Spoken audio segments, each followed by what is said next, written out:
ಇದು ರೀ ನಮ್ದು ಹಂಪಿ ಉತ್ಸವ, ಸರ್ಕಾರದ ಉತ್ಸವ ರೀ. ಎಲ್ಲ ದೇಶ ಕಟ್ಟಿರೋದು ನಾವು, ಹಿಂದೂ ಮುಸ್ಲಿಂ ಕ್ರಿಶ್ಚಿಯನ್ ಎಲ್ಲ ಸೇರಿದ್ರಿ ನಾವು ದೇಶ ಕಟ್ಟಿರೋದು. ಸಾರೆ ಜಹಾನ್ ಸೆ ಅಚ್ಚಾ ಹಿಂದೂಸ್ತಾ ಹಮಾರ ಇದಿರ್ಬೇಕು ನಮ್ದು. ಯಾವತ್ತಷ್ಟೇ ರೀ ಗ್ಯಾರಂಟಿಗಳನ್ನ 5 ಕೊಟ್ಟಿದ್ದಾರೆ ನಮ್ಮ ಸರ್ಕಾರ, ಬಡವರ ಪರವಾಗಿದೆ. ಚಪ್ಪಾಳೆ ತರಬೇಕು ಜೋರಾಗಿ ನೀವು. ಇಂಥ ಉತ್ಸವ, ಹಂಪಿ ಉತ್ಸವ, ಕಂಪ್ಲಿ ಉತ್ಸವ, ಚೆನ್ನಮ್ಮ ಉತ್ಸವ ಎಲ್ಲ ಮಾಡ್ತಾ ಇದ್ದೇವ್ರಿ. ಇಷ್ಟು ಹೇಳ್ತಾ ಇದ್ರು, ಸುಮ್ಮನೆ ಇದೆಯಲ್ಲಪ್ಪ, ದೇವರೇ ಮಾತಾಡೋನಿಗೆ ನಿಂತಿಲ್ಲ ಹೋಗೋ. Congratulation brothers, congratulation sisters, hats off Hampi ಉತ್ಸವ. ಯಾಕಮ್ಮ ಮಕ್ಕ ನೋಡ್ತಾ ಇದೀಯಾ? ಮಾತಾಡ್ರಿ. ಅಯ್ಯೋ ನಾವೇನೋ ನಮ್ ಸಂಸಾರ ಮಾತಾಡ್ಬೇಕು ಜಮೀರಣ್ಣ. ಮಾತಾಡ್ರಿ ಒಳ್ಳೇದಾಗ್ಲಿ. Congratulation sisters, congratulation brothers. ಮಾತಾಡಿ. ಅಣ್ಣ ನೀವೆಲ್ಲೂ ಹೋಗಬೇಡಿ, ಇಲ್ಲೇ ಸೈಡ್ ಅಲ್ಲಿ ನಿಂತಿರಿ. ನಿಮ್ಮ ಹತ್ರ ಏನೋ ಹೇಳ್ಕೋಬೇಕು ಆಮೇಲೆ. ಒಡರಿ ಕಪಾಲ್ಕೆ ಅವ್ರಿಗೆ 5 ಗ್ಯಾರಂಟಿ ಕೊಟ್ಟಿಲ್ವೇನಪ್ಪ? ನಾವು ಗ್ಯಾರಂಟಿ ಕೊಟ್ಟಿದೀವಿ ನಿಮ್ಗೆ ಓಟ್ ಹಾಕೋದು ಅಂತ. ಇದೇ ನೀವು ಕುಡಿದ್ಬಿಟ್ಟು ಬಂದಿದೆ ನೀನು. ಒಬ್ರು ಹೌದಾ ಹುಲಿಯ ಅಂತಾರೆ. ನಮ್ಮ ಸರ್ಕಾರದ ಯೋಜನೆ ಚೆನ್ನಾಗಿದೆ ಅಲ್ವಾ? 5 ಗ್ಯಾರಂಟಿಗಳನ್ನ ನುಡಿದಂತೆ ನಡೆದಿದ್ದೇವೆ. ಎಲ್ಲರಿಗೂ ಬಡವರ ಪರವಾದಂತ ಸರ್ಕಾರ, ಸಂವಿಧಾನದ ಅಡಿಯಲ್ಲಿ ನಡೀತಕ್ಕಂಥ ಸರ್ಕಾರ ಅಂದ್ರೆ ಈಗ ನೀವು ಕೊಟ್ಟಿರುವಂತ ಸರ್ಕಾರ. ಹಂಪಿ ಉತ್ಸವ, ಕಿತ್ತೂರು ಉತ್ಸವ ಎಲ್ಲವನ್ನು ಕೂಡ ಮಾಡ್ತಾ ಇದ್ದೇವೆ. 2028 ಮುಂದಕ್ಕೂ ಕೂಡ ನಿಮ್ಗೆ ಬಡವರ ಸರ್ಕಾರ ಬರಬೇಕು ಅಂದ್ರೆ ಜೋರ ಚಪ್ಪಾಳೆ ತಟ್ಟಬೇಕು. ಯಾರ್ಲಿ ಏನಪ್ಪ? ಆಯ್ತು ಕೊಡ್ತಾರೆ ನೋಡಿ. ಅವನು ನಮಗೂ ಬಸ್ ಫ್ರೀ ಕೊಡಿ ಅಂತಾನೆ ಗಂಡಸರು. ಗಂಡಸರಿಗೆ ಫ್ರೀ ಬಸ್ ಕೊಡಲ್ಲ. ಹೆಂಗಸರಾದ್ರೆ ಬಸ್ಲಿ ದೇವಸ್ಥಾನಕ್ಕೆ ಹೋಗ್ತಾರೆ ಬರ್ತಾರೆ. ಈ ಗಂಡಸರಿಗೆ ಫ್ರೀ ಕೊಟ್ರೆ ಡೈಲಿ ಗೋವಾಕ್ ಹೋಗ್ಬಿಡ್ತಾರೆ. ಅದಕ್ಕೆ ಓನ್ಲಿ ಫಾರ್ ಲೇಡೀಸ್ 200 ರೂಪಾಯಿ ladies free bus, ladies free current, Annabhagya, Yuva Nidhi ಎಲ್ಲವೂ ನಿಮ್ಗಾಗಿ. ಒಂದು ಜೋರ್ ಚಪ್ಪಾಳೆ ಬರಲಿ ಹಂಪಿ ಉತ್ಸವಕ್ಕೆ. ಆ ಕಡೆ ನೋಡ್ತಿ, ಈ ಕಡೆ ನೋಡ. ಅವನಿಗೆ ಒಟ್ಟು ರೀ ನಮ್ಗೇನು ಕೊಟ್ಟಿಲ್ಲ ಭಾಗ್ಯ ಅಂತ. ಯುವ ನಿಧಿ ಕೊಟ್ಟಿಲ್ವೇನಪ್ಪ? ಕರೆಂಟ್ ಫ್ರೀ ಕೊಟ್ಟಿಲ್ವಾ? ಅನ್ನಭಾಗ್ಯ ಕೊಟ್ಟಿಲ್ವಾ? ಅಲ್ಲ, ಅವನು ಕರೆಂಟ್ ಫ್ರೀ ಕೊಟ್ಟೇನ್ ಪ್ರಯೋಜನ? ಅವ್ನು ಕರೆಂಟೇ ಬಳಸಲ್ವಲ್ಲ. ಹೌದಾ? ಸೋಲಾರ್ ಬಳಸ್ಕೊ, ಒಳ್ಳೇದಾಗ. ಹಾಗೆ ಈಗ ನೀವಿಬ್ರು ಮಾತಾಡಕ್ಕಿಂತ ಮುಂಚೆ ನಮ್ಮ ಅಭಿನಯ ಭಾರ್ಗವ ಸಾಹಸ ಸಿಂಹ ವಿಷ್ಣುವರ್ಧನ್ ಅವರ ಧ್ವನಿ. ಯಾಕಂದ್ರೆ ಅವರೊಂದು ಹಾಡು ಹೇಳಿದ್ರು, ಓಯ್ ಈ ಕೈ ಕನ್ನಡಿಗರ ಆಸ್ತಿ, 5 ಬೆರಳಲ್ಲಿರೋದು 5 ಕೋಟಿ ಕನ್ನಡಿಗರ ಶಕ್ತಿ. ಮುಷ್ಟಿ ಮಾಡಿ ಹೊಡೆದ್ರೆ ಎದುರಾಡಿ ಎದ್ದು ಬಂದದ್ದು ಚರಿತ್ರನಲ್ಲೇ ಇಲ್ಲ. ಕರ್ನಾಟಕದ ಇತಿಹಾಸದಲ್ಲಿ ಬಂಗಾರದ ಯುಗದ ಕಥೆಯನ್ನು ಹಾಡುವೆ ಕೇಳಿ. ಇದು ಹಂಪಿ ಉತ್ಸವ. ಗೊತ್ತಲ್ಲ? ಇದರ ಇತಿಹಾಸ ತಿಳಿದ್ರೆ ಹೋಗ್ತೀರಾ. ಯಾಕಂದ್ರೆ ಕರ್ನಾಟಕದಲ್ಲಿ ಹಂಪೆ ಅಂದ್ರೆ ವರ್ಲ್ಡ್ ಫೇಮಸ್. ಯಾಕಂದ್ರೆ ನಮ್ ಕರ್ನಾಟಕ, ನಮ್ಮ ಹಂಪಿ, ನಮ್ಮ ಹೊಸಪೇಟೆ. ಚಪ್ಪಾಳೆ ತಟ್ಟಿದ್ರೆ ಈ ಉತ್ಸವಕ್ಕೆ ಹೌಲ ಹೌಲ. ಹಾಗೇನೆ ವರನಟ ಡಾಕ್ಟರ್ ರಾಜ್ಕುಮಾರ್ ಅವರು, ಹುಟ್ಟಿದರೆ ಕನ್ನಡ ನಾಡಲ್ಲಿ ಹುಟ್ಟಬೇಕು ಅಭಿಮಾನಿ ದೇವರುಗಳೇ. ನೋಡಿ, ಇದು ನಮ್ಮ ಹಂಪೆ. ಯಾಕಂದ್ರೆ ಇಂಥ ಒಂದು ಆ ಕಾಲದಲ್ಲಿ ನಮ್ಮ ಹಂಪೆ ಹೇಗಿತ್ತು ಅಂದ್ರೆ ಮುತ್ತು ರತ್ನಗಳನ್ನ ತರಕಾರಿ ಮಾರ್ತಾರಲ್ಲ, ಹಾಗೆ ರೋಡ್ಗಳಲ್ಲಿ ರಸ್ತೆಗಳಲ್ಲಿ ಮಾರ್ತಾ ಇದ್ರು. ಅಂತ ಗತ ವೈಭವ ಇರ್ತಕ್ಕಂಥ ಭೂಮಿ ಇದು. ಸಾಕ್ಷಾತ್ ನಮ್ಮ ವಿರೂಪಾಕ್ಷನ ಆಶೀರ್ವಾದ ಇರ್ತಕ್ಕಂಥ ಊರು ಇದು ನಮ್ಮ ಹಂಪೆ. ಆದ್ರಿಂದ ಇಂಥ ಮಣ್ಣಿನಲ್ಲಿ ನಾವಿದೀವಿ ಅಂದ್ರೆ ಎಷ್ಟು ಪುಣ್ಯ ಮಾಡಿದೀವಿ ಅಲ್ವಾ? ಅದಕ್ಕೆ ಹೇಳೋದು, ಕನ್ನಡ ಕನ್ನಡ ಕನ್ನಡ ನಮ್ಮ ಕರ್ನಾಟಕ. ಶ್ರೀಕೃಷ್ಣ ದೇವರಾಯ ಆ ಪಾತ್ರಗಳನ್ನ ಹಾಕಿದ್ರು. ಅದೆಲ್ಲವೂ ನೀವು ಚಪ್ಪಾಳೆ ಕೊಟ್ರೆ ಅಷ್ಟೇನೆ. ಅಭಿಮಾನಿ ದೇವರುಗಳೇ ಅಂತ ನಿಮ್ಗೆ ಹೇಳಿದ್ರೆ, ನಮ್ಮ ಮಗ ಪುನೀತ್ ರಾಜ್ಕುಮಾರ್ ನಿಮ್ಮನ್ನ ಅಭಿಮಾನಿಗಳು ನಮ್ಮನೆ ದೇವರು ಅಂತ ಹೇಳಿದ್ರಲ್ಲ, ಇದಲ್ವೇ? ಈಗ ತಾನೇ ನಿಮ್ಮ ಶಿವರಾಜ್ ಕುಮಾರ್ ಅವರು ಬಂದಿದ್ರು. ಯಾಕಂದ್ರೆ ನಮಗೆ ರಾಜಕೀಯ ಗೊತ್ತಿಲ್ಲ, ನಿಮ್ಮನ್ನು ರಂಜಿಸೋದಷ್ಟೇ ಉದ್ದೇಶ. ಅಭಿಮಾನಿ ದೇವರುಗಳೇ ಶರಣಾರ್ಥಿ. ಹಾಗೇನೆ ನಮ್ಮ ಪುನೀತ್ ಸರ್ ಡೈಲಾಗ್ ಹೇಳೋಣವಾ? ರಾಜ. ಪ್ರತಿಯೊಬ್ಬನ ಜೀವನದಲ್ಲಿ ದೀಪಾವಳಿ ಬಂದೇ ಬರುತ್ತೆ. ಪಟಾಕಿ ಯಾವಂದೇ ಇರಲಿ ಅನ್ಸೋರ್ ನಾವಾಗಿರ್ಬೇಕಷ್ಟೇನೆ. ಇರೋದೊಂದು ಜೀವನ, ಮುಂದೆ ಏನಾಗುತ್ತೆ ಗೊತ್ತಿಲ್ಲ, ಹಿಂದೇನಾಗುತ್ತೆ ತಿಳಿದಿಲ್ಲ. ಎಲ್ಲಿ ಬದುಕ್ತೀವಿ ಎಲ್ಲ ಬರೆದಿದ್ದಾನೆ. ಎಲ್ಲ ವಿಧಿ ನಮ್ಮ ಕೈಯಲ್ಲಿ ಏನಿಲ್ಲ. ಆರನ ಜೈಕಾರನ ಯಾವತ್ ನಾವು ಕೇಳಾಕ್ಸ್ಕೋಬಾರ್ದು. ಅಭಿಮಾನಿಗಳು ಬೆಳೆಸಿದ್ರೆ ಬೆಳವಣಿಗೆ, ಅಭಿಮಾನಿಗಳು ಮೆರೆಸಿದ್ರೆ ಮೆರವಣಿಗೆ. ಅಭಿಮಾನಿಗಳೇ ನಮ್ಮಲ್ಲೇ ದೇವರು. Thank you very much. ಹಾಗೆ ನಮ್ಮ challenging star Bigg Boss Darshan ಅವರ ಒಂದು ಧ್ವನಿ.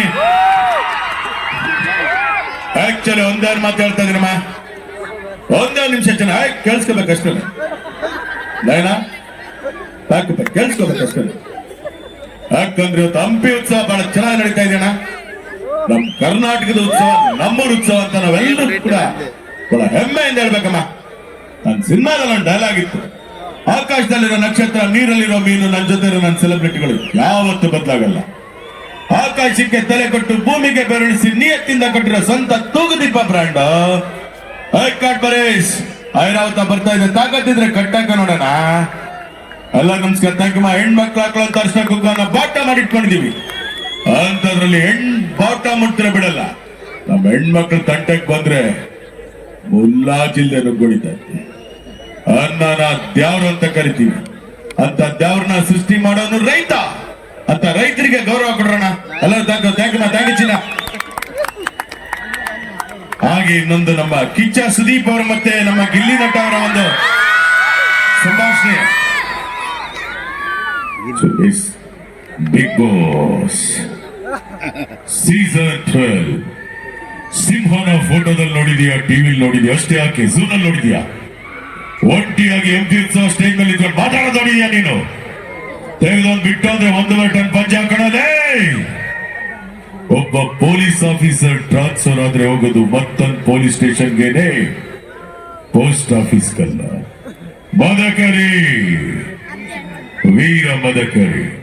ನಿಮ್ ಜೊತೆ ನಮ್ಮ ಬಿಗ್ ಬಾಸ್ ಗಿಲ್ಲಿ ಇದ್ದಾರೆ. ಗಿಲ್ಲಿ ಅವರು ಯಾವ್ದೋ ಒಂದು ಹಾಡು ಹೇಳಿದ್ರು, ಸಮಥಿಂಗ್ ಅದನ್ನ ಹೇಳ್ಬಿಡಿ ಅಣ್ಣ. ಯಾವ್ದಣ್ಣ? ಅದೇ ದೊಡವ ಸಮಥಿಂಗ್ ಅಣ್ಣ. ಅದು ಈಗ್ಲೆಲ್ಲ ಹೇಳ್ತಾವಣ, ನಮಗೆ ನಯನಕ್ಕೂ ಹೇಳ್ತಾಳೆ. ದೊಡವ ದೋಸೆ ಕೊಡು, ಚಿಕ್ಕವ ಚಟ್ನಿ ಕೊಡು, ನಮ್ಮಪ್ಪ ರಾಜ, ಕೊತ್ತಂಬರಿ ಬೀಜ, ಸಾರ್ಗ ಸೊಪ್ಪು. ಇವರಿಬ್ರು ಮಾಡಲು ತಪ್ಪು ಕಾಣ. Thank you.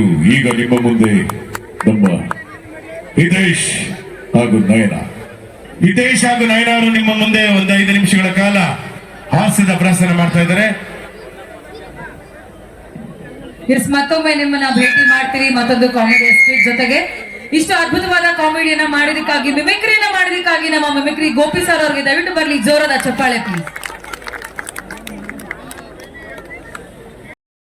ತಾವು ಕೂಡ ಕಾರಣಕರ್ತರು, ಹಾಗಾಗಿ ಅವ್ರೆಲ್ರಿಗೂ ನಾನೊಂದು ಥ್ಯಾಂಕ್ಸ್ ಹೇಳ್ಬೇಕು. ಆದ್ರೆ ಬೇರೆ ಸ್ಟೈಲಲ್ಲಿ ಹೇಳ್ಬೇಕು ಅಂತ ಇದ್ದೀನಿ. ಯಾವ ಸ್ಟೈಲ್ ಹೇಳ್ತೀಯ? ನಿನ್ ಫೇಮಸ್ ಡೈಲಾಗ್ ಇದೆಯಲ್ಲ ಉಮಾಶ್ರೀ ಮೇಡಮ್, ಅದರಲ್ಲೇ ಹೇಳ್ಬಿಡ್ಲಾ? ಹೇಳು. ಮಗ ಮಕ್ಕಳು ಎರುದು ಅಂದ್ರೆ ಮರದಾಗಿನ ಮಾವಿನಕಾಯಿ ಕಿತ್ತಲ್ಲ, ಹೊಟ್ಟಿಂದ ಚುಕ್ ಬಂದ್ಮ್ಯಾ ಅಲ್ಲ ಕಡೆ ಮಕ್ಕಳು ನಿಗಾ ಮಡಗುದು, ಹೊಟ್ಟೆ ಒಡಿಕಿದ್ದಾರೆ ಉತ್ತಾನ ಪಾನ ನಿಗಾ ನಿಡಿ ನೋಡುದು. ಗೊತ್ತಾಯ್ತೋ? ಏನು ಗೊತ್ತಾಯ್ತೋ? ಕ್ಯಾನ್ಸರ್ ಮುಂದೆ ಧರ್ಮಯ್ಯ ನಾ ಇನ್ನು ಕರೆದ್ರೆ ಆಡುದಾದ್ರ ಬಾಲ ಅಂದಂಗೆ, ಇನ್ನು ಗಂಡನ ಕರೆದು ನೀನು ಬಂದು ಬಾಲ ಮಗಿನ ಕೊಟ್ಟು ಸಂಬಂಧ ತೀರೋಯ್ತು ಅಂದ. ಮಗಿನ ಕೊಟ್ಟು ಸಂಬಂಧ ತೀರುವುದಿಲ್ಲ ಕೊಡೆ, ಸಂಬಂಧ ಗೊತ್ತೇನ್ ಕಂಡ್ರಪ್ಪ. ಹುಷಾರ್. ನನ್ ಮಾದಪ್ಪ ಎಲ್ರಿಗೂ ಒಳ್ಳೇದ್ ಮಾಡಿಕೊಳ್ಳ, ಒಳ್ಳೇದ್ ಮಾಡಿ. ಸೂಪರ್, ಬರ್ಲಿ ಜೋರ ಚಪ್ಪಾಳೆ. ಹಲೋ, ನನ್ ಟ್ಯಾಲೆಂಟ್ ಏನಂತ ನಾನ್ ತೋರಿಸ್ದೆ, ನಿಮ್ ಟ್ಯಾಲೆಂಟ್ ಏನಂತ ನೀವೇನೋ ತೋರ್ಸಲ್ವಾ? ನಾನು ಗೊತ್ತಲ್ಲ. ಇಷ್ಟು ಜೈ ಕನ್ನಡದಲ್ಲಿ ಆನಂದ್ ಗುರು ಹೇಳಿದ್ದಾರೆ. ದೊಡ್ಡ ಹಬ್ಬಕ್ಕೆ ನೀನು ಮೀನ್ ಮಾಡ್ಕೊಂಡ್ ಬಂದಿದ್ಯಾ? ಅದು ನನ್ನ ಸಿಗ್ನೇಚರ್ ಸೌಂಡ್. ಜಿ ಕನ್ನಡದಲ್ಲಿ ಆನಂದ್ ಗುರುಜಿ ಹೇಳಿದ್ದಾರೆ, ಏನಂತ? ಆಷಾಢ ಕಳೆದು ಶ್ರಾವಣ ಶುರುವಾದ್ರೆ ನನ್ನ ಮಗ ಹೆಂಗ್ ಬರ್ತಾನೆ? ಟಾಪ್ ಅಲ್ಲಿ ಬರ್ತಾನೆ ನೋಡು. ಹಿಂಗೆಲ್ರು ಚಪ್ಪಾಳೆ ತರ್ತಿದ್ರೆ ಇನ್ನೂ ಟಾಪ್ ಅಲ್ಲಿ ಬರ್ತಿರ್ತೀವಿ. ಪಿಂಡ ಕಟ್ಕೊಂಡಿರೋ ಹೆಂಡತಿ ನೆಟ್ಟಿಗೆ ನೋಡ್ಕೊಳಕ್ ಬರ್ದಿದ್ಮೇಲೆ ಯಾವ ಟಾಪಲ್ ಬಂದ್ರೇನು ಬಾಟಮ್ ಅಲ್ಲಿ ಬಂದ್ರೇನು? ಯಾಕೆ ಮನೆ ವಿಷಯ ತೆಗಿತಿದ್ಯಾ? ಮನೆ ವಿಷಯ ಇಲ್ಲೇ ತೆಗಿಬೇಕು. ಇಲ್ಲ ಮರ್ಯಾದೆ ತೆಗೆದ್ರೆ ಮನೆ ನೆಟ್ಟಗಿರ್ತೀರ ನೀವು. ನಾಚಿಕೆ ಮಾನ ಮರ್ಯಾದೆ ಏನು ಇಲ್ವೇನ್ರಿ ನಿಮ್ಗೆ? ಹೋಗ ರಮೇಶ್ ಅಣ್ಣ ನೋಡ್ ಕಲ್ತ್ಕೊಳ್ಳಿ. ಏನಕ್ಕೆ ಅವ್ನ ಹೆಂಡ್ತಿನ ಎಷ್ಟು ಚೆನ್ನಾಗಿ ನೋಡ್ಕೊತಾನೆ ಗೊತ್ತಾ ಅವನು? ಹೆಂಗ್ ನೋಡ್ಕೊತಾನೆ? ಒಳ್ಳೆ ಮಲ್ಲಿಗೆ ಹೂದ ನೋಡ್ಕೊತಾನೆ. ಹೌದಾ? ಹಾ. ನನ್ಗೂ ನೋಡ್ಕೊಳಕ್ ಆಸೆ ಆದ್ರೆ ರಮೇಶನ್ನ ಬೈತಾನೆ. ನನ್ನನ್ನ ನೋಡ್ಕೊಳ್ಳಿ ಅಂತ ಹೇಳಿದ್ದು. ಓ ನಿನ್ನ ಡೌಟು ಏನು? ದಿನ ಬೆಳಗಡೆ ಮುಂದೆನೆ ಗೇಟ್ ಹತ್ರ ಸಾರಿಸ್ಬೇಕಾದ್ರೆ ಪಕ್ಕದ ಮನೆ ಗೂರಣ್ಣ ಇಲ್ವಾ ಒಂಥರ ನೋಡ್ಕೊಂಡು ಹೋಗ್ತೇನ್ರಿ ನನ್ನ. ಮೋಸ್ಟ್ಲಿ ಅವ್ನು ಗುಜರಿ ಅವನು ಇರ್ಬೇಕು. ಅಂದ್ರೆ ಗುಜರಿ ಐಟಮ್ ಅಲ್ಲಿ ಎತ್ತಾಕೊಂಡು ಹೋಗೋ ಪ್ಲಾನ್ ಅಲ್ಲಿ ನೋಡ್ತಿರ್ತಾರೆ ಕಣೆ. ನನ್ನ ಗುಜರಿ ಅಂತ ಇದ್ದೀರಾ? ನೀವೇನ್ ಸಾಚನ? ಯಾಕೆ? ದಿನ ಕಟ್ಟು ಪೂರ್ತಿ ಕುಡ್ಕೊಂಡ್ ಬರ್ತೀರಲ್ಲ, ನೀವೇನ್ ಸಾಚನ? ಯಾಕೆ ಕುಡಿತೀರಾ? ಅವ್ರು ಮಾರೋದು ಯಾಕೆ? ಲಾಭ ಆಗ್ಲಿ ಅಂತ. ನಾನು ಅವ್ರಿಗೆ ಲಾಭ ಆಗ್ಲಿ ಅಂತ ಕುಡಿತೀನಿ. ಅಂದ್ರೆ ಹೆಂಡತಿ ಮಕ್ಕಳು ಬೀದಿಗೆ ಬಂದ್ರು ಪರವಾಗಿಲ್ಲ. ಏಯ್ ನಾನು ಕುಡಿಲಿಲ್ಲ ಅಂತ ಹೇಳಿದ್ರೆ ಬಾರ್ ಓನರ್ ಹೆಂಡತಿ ಮಕ್ಕಳೆಲ್ಲ ಬೀದಿಗೆ ಬರ್ತಾರೆ. ಅಲ್ಲ ನಾನ್ ನಿಮ್ಗೊಂದು ಸಜೆಷನ್ ಕೊಡೋಣ ಅಂತಿದೀನಿ. ಏನು? ನೀವು ದಿನ ಹೆಂಡ ಸರ ಎಲ್ಲ ಕುಡಿತೀರಲ್ಲ, ಅದ್ರ ಬದಲು ಹಾಲು ಕುಡಿರಿ. ಹಾಲು ಕುಡಿದ್ರೆ ಅನ್ನಂಗಿರ್ತೀರ ಏನ್ ಶಕ್ತಿ? ಅಂದ್ರೆ ಹಾಲು ಕುಡಿದ್ರೆ ಶಕ್ತಿ ಬರುತ್ತೆ. ಬರಲ್ವಾ ಮತ್ತೆ? ನೀನೀಗ ಡೈಲಿ ಹಾಲು ಕುಡಿತೀನಿ. ಬೆಳಗ್ಗೆ ಅರ್ಧ ಲೀಟ್ರು, ರಾತ್ರಿ ಅರ್ಧ ಲೀಟ್ರ್ ಕುಡಿತೀನಿ. ಹಂಗಂದ್ರೆ ನಿಂಗೆ ಶಕ್ತಿ ಇದೆಯಾ? ಬೇಡ. ಹಂಗಂದ್ರೆ ನೋಡು ಅಲ್ಲೊಂದು ಕಂಬ ಕಾಣಿಸ್ತಿದ್ಯಲ್ಲ, ಅದನ್ನ ಹೋಗಿ ಅಲ್ಲಾಡ್ಸು. ಹಾಲು ಕುಡಿದ್ರೆ ಶಕ್ತಿ ಬರುತ್ತೆ. ಎಲ್ಲ ಹೋಗಿ ಅದನ್ನ ಅಲ್ಲಾಡ್ಸು. ಶಕ್ತಿ ಇದೆ ಅಂದ್ಬಿಟ್ಟು ಹೋಗಿ ಕಂಬ ಆಗುತ್ತಾ? ಆಗಲ್ಲ ತಾನೆ. ಅದೇ ನಾವು ಒಂದು 90 ಹೊಡೆದು ಹಿಂಗ್ ನೋಡಿದ್ರೆ ಸಾಕು, ಕಂಬನಿ ಶೇಕ್ ಪುಷ್ಪವತಿ. ನೋಡ್ರಿ ನಮ್ ಸಂಘದವ್ರೆ, ನೋಡಿ ಹೆಂಗೈತಿ ನಮ್ ಸಂಘ. ಫುಲ್ ಸ್ಟ್ರಾಂಗ್ ಗೊತ್ತಾಯ್ತಾ? ಹಂಗೆ ಕುಡಿತಿರ್ತು ಒಳ್ಳೆ ತಾಕತ್ ಬರತ್ತೆ ಅಂತ. ತಾಕತ್ ಬರುತ್ತೆ. ಸಂಸಾರ ಮಾಡೋ ಜ್ಞಾನ ಇಲ್ಲ, ಒಂದು ಟ್ಯಾಲೆಂಟ್ ಇಲ್ಲ, ಒಂದು ಜನರಲ್ ನಾಲೆಡ್ಜ್ ಇಲ್ಲ. ನೀವೆಲ್ಲ ಗಂಡಸರು. ನನ್ ಟ್ಯಾಲೆಂಟ್ ಬಗ್ಗೆ ಪ್ರಶ್ನೆ ಮಾಡ್ತೀಯ? ಮತ್ತೆ ನನ್ ಟ್ಯಾಲೆಂಟ್ ಏನ್ ತೋರಿಸ್ಬೇಕು ಹೇಳಿ? ಈಗಲೇ ತೋರಿಸ್ತೀನಿ. ನಿನಗೇನ್ ಗೊತ್ತೋ ನನಗೇನ್ ಗೊತ್ತು? ನಾನ್ ಜಾದು ಮಾಡ್ತೀನಿ. ಜಾದು ಮಾಡ್ಬೇಕಾ? ಆಮೇಲೆ ಇವ್ರು ಜಾದು ಮಾಡ್ತಾರೆ. ಓಕೆನಾ? ಲಾಸ್ಟ್ ಒಂದು ಜಾದು ಮಾಡ್ಬಿಡ್ತೀನಿ ನೋಡು. ಈ ಬೆರಳಿದೆಯಲ್ಲ ಅದನ್ನ ಈ ಕಡೆ ತರ್ತೀನಿ. ಆ ಕಡೆನಾ? ಅದೇನಾಗುತ್ತೆ? ಆಬ್ರಕಡಾಬ್ರಟಿಸ್. ನಾನೊಂದ್ ಜಾದು ತೋರಿಸ್ಲಾ? ಹೆಂಗೆ? ನೋಡಿ ಕೈ ಕಿತ್ತೋದವ್ರೆ. ಇದನ್ನೆಲ್ಲ ಇರಿ, ಗಂಡ ಹೆಂಡತಿ ವಿಷಯ ನಾವು ಮನೇಲಿ ಮಾತಾಡ್ಕೊತೀವಿ, ನೀವೆಲ್ಲ ನಿಮ್ ಮನೆಗೆ ಹೋಗಿ ಮಾತಾಡ್ಕೊಳ್ಳಿ. ಥ್ಯಾಂಕ್ ಯು ನಯನ ಶರತ್ ಅವ್ರಿಗೆ ಮತ್ತೊಮ್ಮೆ ಅವ್ರನ್ನ ವೇದಿಕೆಗೆ ಬರ್ಮಾಡ್ಕೊಳ್ಳೋಣ. ಬಟ್ ಅದಕ್ಕೂ ಮುಂಚೆ ಮತ್ತೊಬ್ರು ಎಂಟ್ರಿ ಆಗ್ಬೇಕಲ್ವಾ ಸ್ಟೇಜ್ಗೆ? ರೆಡಿನಾ ಬಾಯ್ಸ್? ಸೌಂಡ್ ಸಾಕಾಗ್ಲಿಲ್ಲ.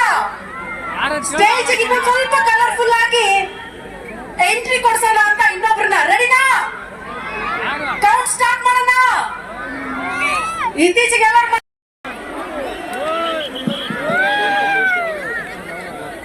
ಹೇಗ್ ನಡೀತಾ ಇದೆ ಜಾತ್ರೆ? ಜಾತ್ರೆನ ಕರುನಾಡ ಹಬ್ಬ, ನಮ್ಮ ಕನ್ನಡದ ಹಬ್ಬ. ಈ ದಿನ ಹೊಸಪೇಟೆನಲ್ಲಿ ನಮ್ಮ ಕರ್ನಾಟಕ ರಾಜ್ಯ ಸರ್ಕಾರದ ವತಿಯಿಂದ ಈ ಒಂದು ಹಂಪಿ ಉತ್ಸವ ಅದ್ದೂರಿಯಾಗಿ ನಡೀತಾ ಇದೆ. ಎಲ್ಲ ನಮ್ಮ ಕನ್ನಡದ ಕವಿಗಳು ಒಂದ್ಸರಿ ಜೋರಾಗಿ ಚಪ್ಪಾಳೆ ತಟ್ಟಿ ನಮ್ಮ ಕಾರ್ಯಕ್ರಮಕ್ಕೆ. ಈಗ ತಾನೇ ಸನ್ಮಾನ್ಯ ಮುಖ್ಯಮಂತ್ರಿಗಳಾದಂತ ಶ್ರೀ ಸಿದ್ದರಾಮಯ್ಯ ಸಾಹೇಬರು ಮಾತನಾಡಿ ಹೋಗಿದ್ದಾರೆ. ಹಾಗೆ ಈ ಕಾರ್ಯಕ್ರಮದಲ್ಲಿ ಎಲ್ಲ ನಮ್ಮ ಮಂತ್ರಿಗಳು, ಆಮೇಲೆ ನಮ್ಮ ಜಮೀರಣ್ಣ ಅವರಿದ್ರು, ಎಲ್ಲ ರಾಜ್ಯದ ಸರ್ಕಾರದ ಸಚಿವಾಲಯನೇ ಬಂದಿತ್ತು. ನಾಗೇಂದ್ರಣ್ಣ ಅವರಿರ್ಬೋದು, ಶಿವರಾಜ್ ತಂಗಡಿಗೆ ಸಾಹೇಬ್ರು ಇರ್ಬೋದು, ಡಿ ಕೆ ಸಾಹೇಬ್ರು ಇರ್ಬೋದು, ಎಲ್ಲರೂ ಬಂದಿದ್ದಾರೆ. ಎಲ್ಲ ಮಂತ್ರಿ ವಲಯ. ಈಗ ನಿಮ್ಗೊಂದು 10 ನಿಮಿಷಗಳ ಕಾಲ ನಮ್ಮ ನಯನ ಮತ್ತೆ ಪ್ಯಾಕು ನಾನು ಮಾತಾಡ್ಬೇಕು ಅಂತ ಏನಂತೀರಾ? ಈಗ ಸಾಹೇಬ್ರ ಧ್ವನಿ ಕೇಳಿದ್ರಿ, ಡಾಕ್ಟರ್ ರಾಜ್ಕುಮಾರ್ ಅವ್ರ ವಾಯ್ಸ್ ಬೇಡವಾ? ಯಾಕಂದ್ರೆ ಶ್ರೀಕೃಷ್ಣ ದೇವರಾಯ ಅವ್ರನ್ನ ಎಷ್ಟು ಚೆನ್ನಾಗಿ ಮೂಡಿಸಿದ್ದಾರೆ. ಆ ಒಂದು ಪಾತ್ರಕ್ಕೆ ಜೀವ ತುಂಬಿದ್ದು ಕನ್ನಡದ ವರ್ನಟ, ಪದ್ಮಭೂಷಣ, ಗಾನಗಂಧರ್ವ, ರಸಿಕರ ರಾಜ ಡಾಕ್ಟರ್ ರಾಜ್ಕುಮಾರ್ ಅವರು. ಶ್ರೀಕೃಷ್ಣ ದೇವರಾಯ ಅವರ ಪಾತ್ರವನ್ನು ಮಾಡಿದ್ದಂತವರು ಡಾಕ್ಟರ್ ವಿಷ್ಣುವರ್ಧನ್ ಅವರು ಕೂಡ ಮಾಡಿದ್ರು ದೇವ ಸಿನಿಮಾದಲ್ಲಿ.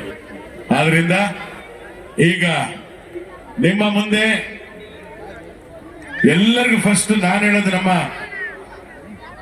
ವಸತಿ ಸಚಿವರು ಸನ್ಮಾನ್ಯ ಶ್ರೀ ಜಮೀರಣ್ಣ ಅವರು ಬಂದಿದ್ರು, ತುಂಬಾ ಉತ್ತಮವಾಗಿ ಮಾತನಾಡಿದ್ರು. ಆದ್ರೆ ಈ ಒಂದು ಕಾರ್ಯಕ್ರಮದಲ್ಲಿ ಮುಂಚಿತವಾಗಿ